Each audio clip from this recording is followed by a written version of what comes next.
my name is Oliver and today I'm going to show you how to change the oil in the gearbox on the Elise machine. What tools will we need for this service?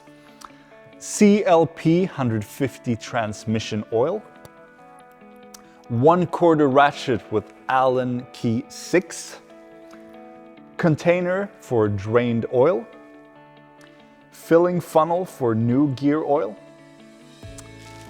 latex gloves, degreaser or brake cleaner, and a jack to lift the machine.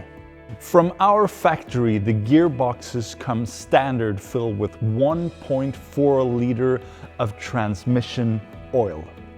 The change interval is 500 motor hours as standard, but the first change is after 50 motor hours. Before changing the gear oil, we recommend warming up the oil in the gearboxes by running the machine for 5 to 10 minutes. Now let's take a look at the oil change itself. Before changing, we recommend tilting the machine on the opposite side so that the oil flows out of the gearbox better. First, turn the gearbox so that the drain bolts are in vertical position to each other. Put the used oil container under the machine and loosen the upper bolt first, then the lower bolts. Approximately 0.8 liters will leak out of the gearbox.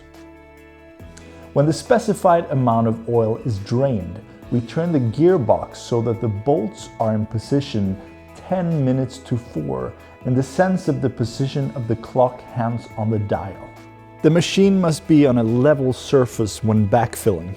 Fill up oil through the top opening and fill up approximately 0.8 liters until oil starts flowing through the bottom opening.